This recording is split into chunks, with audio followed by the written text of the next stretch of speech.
साथियों नमस्कार, मैं प्रमोद कुमार आपका स्वागत करता हूं एक और नई वीडियो में।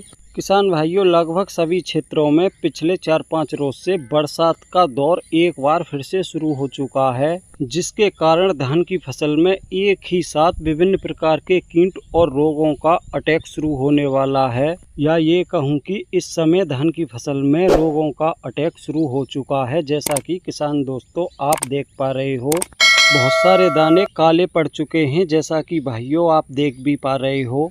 और कुछ समय बाद ही आपको उस धान की फसल में बहुत सारी बालियां सूखी और सफ़ेद दिखाई देंगी। जिस फसल में जल्दी में ही बालियां निकली हैं या बालियां निकल रही हैं, या किसान भाइयों गोब अवस्था में बालियां हैं।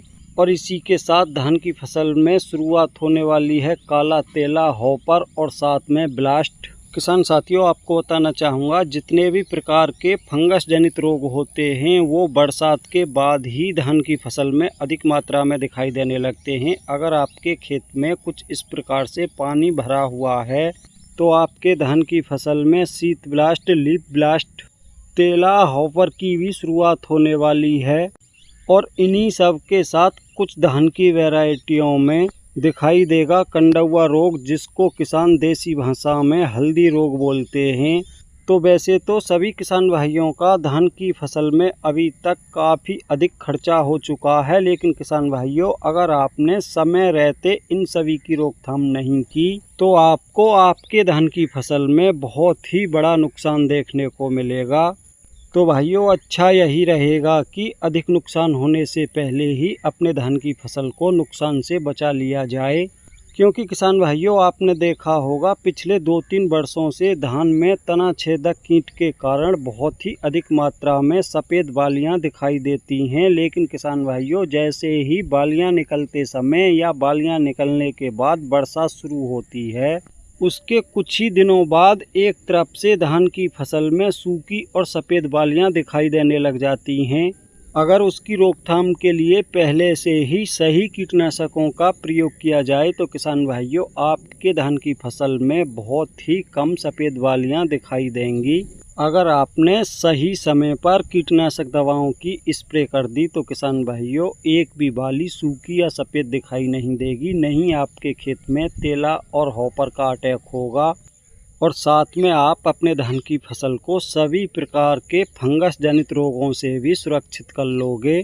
तो किसान भाइयों, अब देर ना करते हुए मैं आपके लिए वही दवाएं दिखाऊंगा जिनका प्रयोग खुद हम इस समय पर अपने धान की फसल में करने वाले हैं। तो किसान भाइयों, जैसा कि आप देख पा रहे हो, बरसात के बाद जितने भी प्रकार के रोग और कीटों का आक्रमण होता है उन सभी की रोकथाम करने के लिए हम लेके आए हैं 2 कीटनाशक और 1 फंजीसाइड दवा। जिनमें से किसान भाइयों एक कीटनाशक धान में लगने वाले तना छेदक की रोकथाम के लिए है और दूसरा कीटनाशक है धान में लगने वाले तेला और हॉपर की रोकथाम के लिए। हमने धान में तना छेदक की रोकथाम के लिए लिया है वायर का वायगो।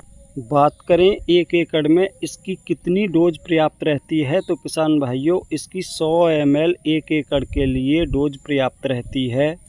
यहाँ पर किसान भाइयों फंजीसाइड के रूप में हमने बायर का ही नेटिवो लिया है, जो धान में लगने वाले सभी प्रकार के फंगस जनित रोगों को बहुत ही आसानी से कंट्रोल कर लेता है। अगर इसकी डोज की बात की जाए तो किसान भाइयों इसकी डोज 150 ग्राम प्रति एकड़ पर्याप्त होती है। तेला हॉपर की रोकथाम के लिए हमने लिया है टाटा का किलू। अगर बात करें 1 एकड़ में इसकी डोज की तो किसान भाइयों इसकी 1 एकड़ के लिए 120 ml की डोज होती है। किसान भाइयों, यहाँ पर आपको ये भी बताना चाहूँगा कि हमने जो ये फंजीसाइड ली है और साथ में वायर की वायगो कीटनाशक ली है, किसान भाइयों इनका प्राइस थोड़ा अधिक है। आप इनके स्थान पर दूसरी दवा भी प्रयोग कर सकते हो जो इनसे थोड़ी सस्ती हैं। उसके लिए आप तना छेदक की रोकथाम के लिए बायर का ही फैम ले सकते हो, जिसकी डोज 25 से 30 ml रख सकते हो। अगर यहाँ पे बात करें फंजीसाइड के रूप में आप नेटिवो के स्थान पर आप ले सकते हो सिजेंटा का एमिस्टार टॉप, जिसकी मात्रा आपको 1 एकड़ में 200 ml रखनी होगी। तो किसान भाइयों, यहाँ पर आपसे फिर से एक बार कहना चाहूँगा, जिस धान की फसल में इस समय बालियाँ निकलने वाली हैं या निकल रही हैं या निकल चुकी हैं, उनमें इस स्प्रे को अवश्य कर दें। अन्यथा किसान भाइयों, आपको स्प्रे तो फिर भी करनी पड़ेगी, लेकिन तब तक आप अपने धान की फसल में बहुत अधिक नुकसान करवा चुके होंगे। उससे अच्छा यही रहेगा कि समय रहते पहले ही आप अपने धान की फसल में एक स्प्रे कर दें, जिससे होने वाले नुकसान से धान की फसल को बचाया जा सके।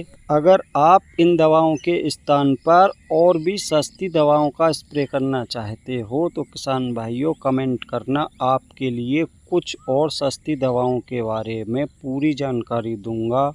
तो साथियों, आज की वीडियो में इतना ही था। आशा करता हूँ आपको मेरे द्वारा दी गई जानकारी पसंद आई होगी। अगर जानकारी पसंद आई हो तो वीडियो को लाइक करें, ज़्यादा से ज़्यादा दूसरे किसान साथियों के साथ वीडियो को शेयर करें। और जिन भाइयों ने अभी तक चैनल को सब्सक्राइब नहीं किया है, कृपया चैनल को सब्सक्राइब करें, साथ में घंटी के बटन को ऑल पर सेलेक्ट कर दें, ताकि तब भी मैं कोई नई वीडियो डालूं तो सबसे पहले उसका नोटिफिकेशन आप तक पहुंच सके।